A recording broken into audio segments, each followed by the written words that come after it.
Let's suppose that we have a two-level transaction with the business component property turned on and a variable of that data type.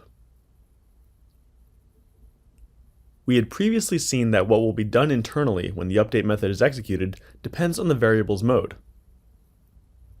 If the variable were in update mode, its header would be updated, regardless of whether any of its properties, in other words, its elements or attributes, had been modified, and if something had been done on the line collection, this would be reflected in the database records. We'll go into a bit more detail here. How does it really work in the background? Does it go to the database looking for differences between the existing records and the data contained in the BC at the time of the update? Or is everything that was performed on the BC kept in memory so that these operations are now passed on to the database? All without checking exactly the consistency between memory and database?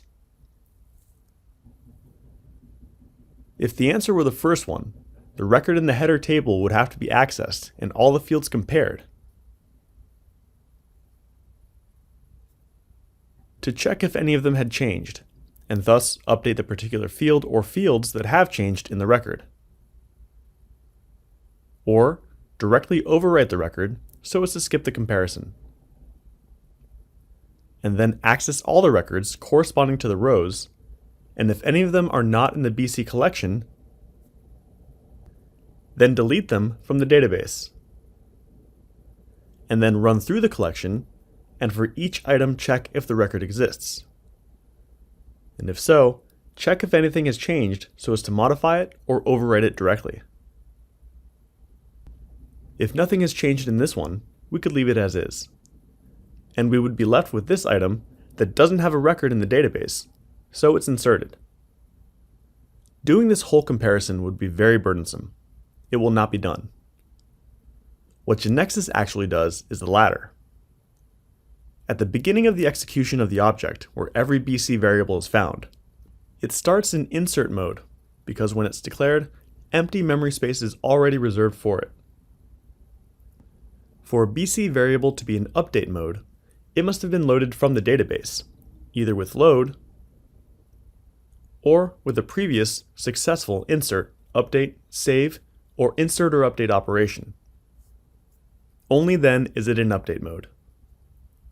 Therefore, since the last operation that left the variable loaded, when handling it by code, it'll record in its hidden information what's being done with the header and the items.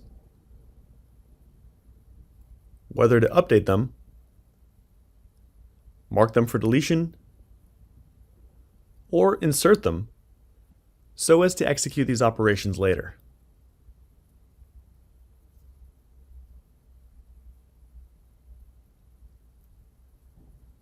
Let's slow it down. Suppose that a load of the BC variable was made, leaving it in update mode, and with this information, which matches that of the database. Next, we manipulate the variable by code, and do, for example, the following. Change this header value, this one of this item, delete this other item, either with the remove method of the collection, asking to delete the second item, or the remove by key, to which we must pass the identifier. When doing this, the item will not be actually deleted from the collection, but marked to be deleted. So it'll still be there. That is to say, it'll be a logical deletion. Add this other one, and leave the last one as it was. Then the elements of the BC are marked in this way. Header and first item to be updated. Second item marked to be deleted. Third item marked to be inserted. And the last one wouldn't need to have any mark because nothing was done with it. We'll return to this later. We give the order to update or save, which in this case is the same because the variable is in update mode.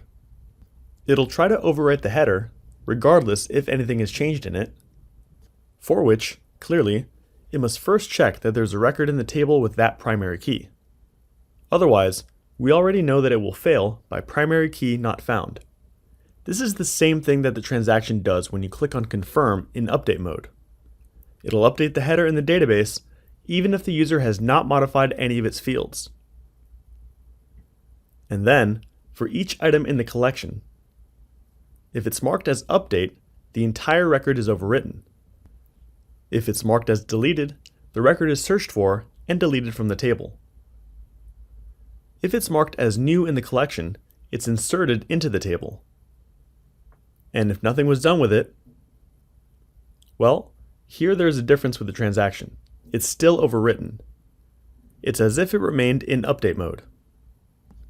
Now, a word of caution. At the time this video was recorded, it was being reviewed whether to change this behavior so that the business component works in the same way as the transaction. In the transaction, if a line is in update mode and nothing is done to it, that line is not processed at all. Therefore, not even rules are evaluated for it. However, for the BC, since the line is processed, because it's updated anyway, its rules will be evaluated and triggered. It's important to be aware of this. Let's resume our work. Of course, this solution is based on the premise that the contents of the BC when it was loaded, before making the changes by code, matched the database state immediately before the update or save operation was executed. Keep this in mind, because if someone changed the state of the database for these records in the meantime, the result will depend on those changes, so it's a good idea to review the messages generated after the update or save. And what would happen if, for example, we loaded the BC variable from the database first, and we handled it as we did here, and instead of doing an update or save, we assigned it to another BC variable, for example, to one to which we had applied a new before the assignment. And then we applied the update to this new variable. We could believe that here things become more complex, because the BC2 variable will be in insert mode and not update because of the new.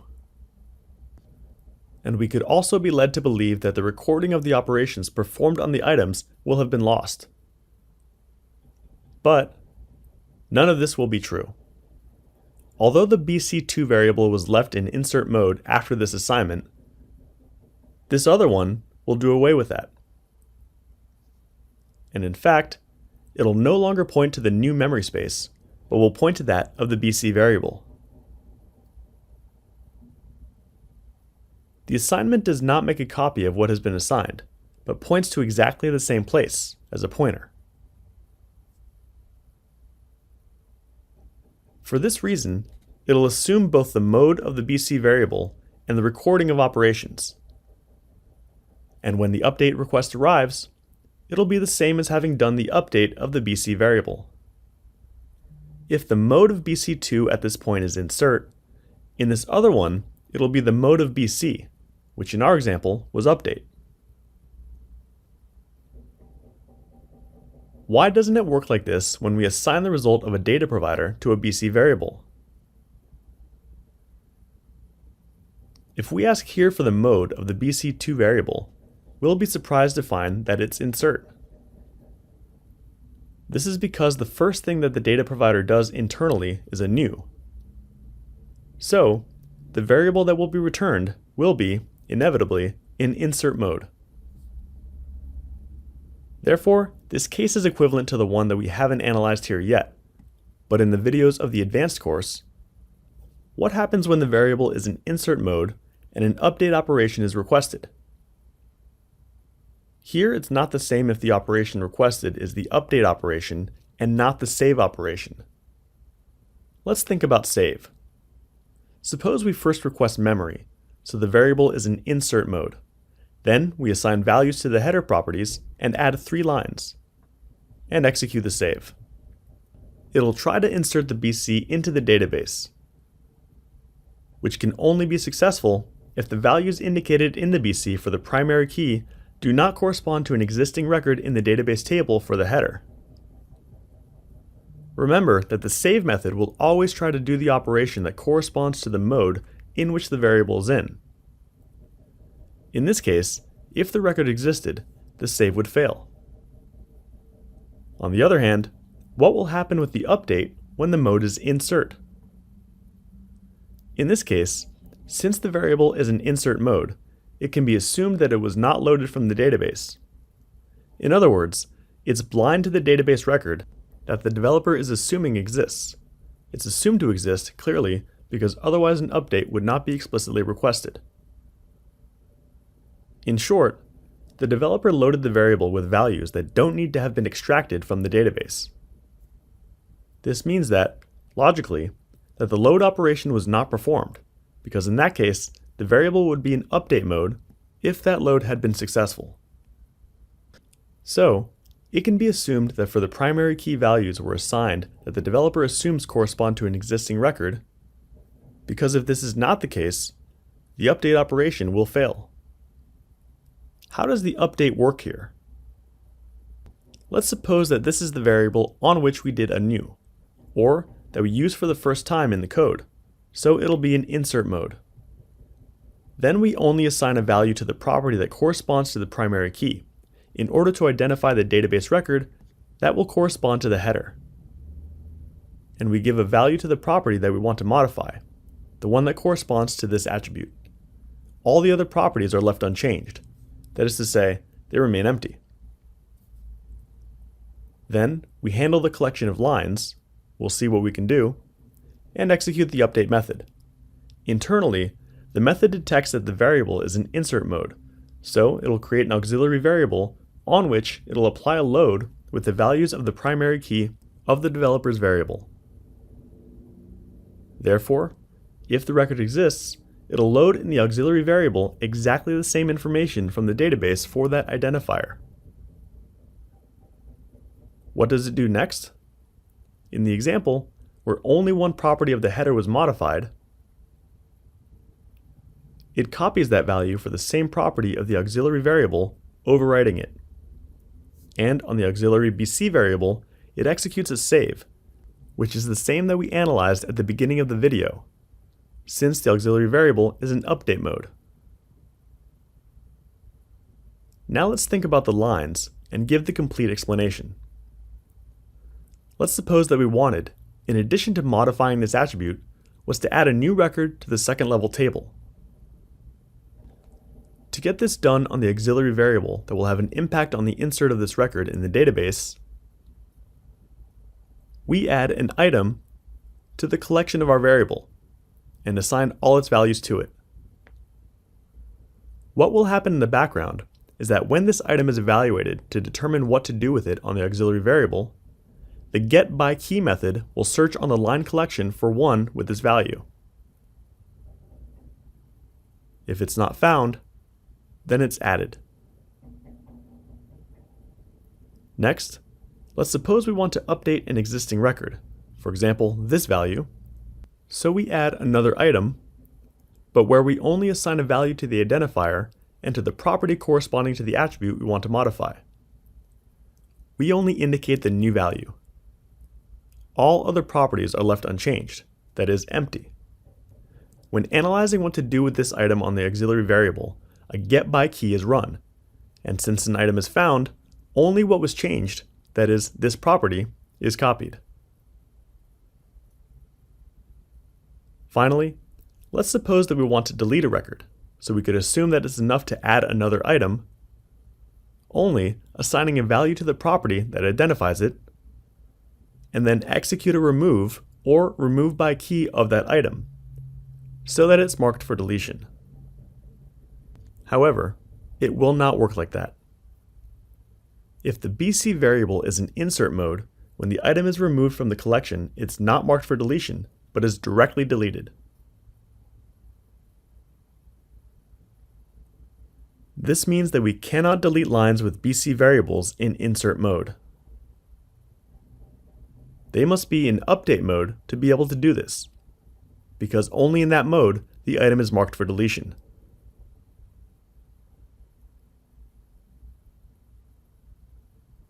In short, a variable is used in insert mode only to modify and/or add lines, but not to delete.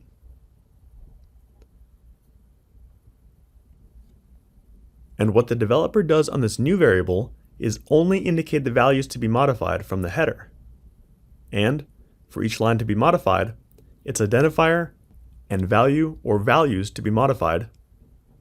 And for a new line, provide all its values. This will have the consequences that we have just analyzed on the auxiliary variable, on which the save will then be performed, which in this case does match the update. From what we've seen, if we want not only to modify data, but also to delete lines, it'll be convenient to make an explicit load so that the variable is loaded from the database, and there perform all the operations, including the deletion of items. However, if we're going to use a data provider to load the BC variable, since in this case we know that it will inevitably be in insert mode, how can we delete this line? To achieve what we want, in this case we should not add the item to the variable, clearly, but we should only make the changes related to modifications and new items,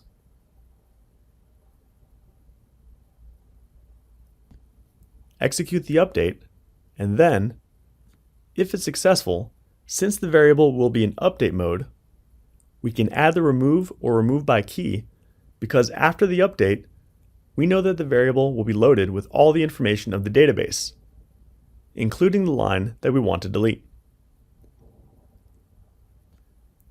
Then the remove by key will mark it to be deleted in the next update, which is what we'll have to execute for this action to be performed. Next, we'll be able to commit.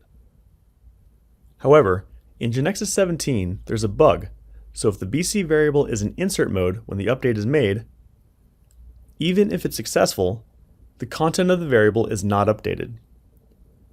It's left in the database as is, and therefore, the line that we want to delete is loaded. This will be solved in version 18, but for now as a workaround, we can make the load explicit. This is the end of the in-depth theoretical analysis on how to update through the business component. In the following video, we'll see all this with an example.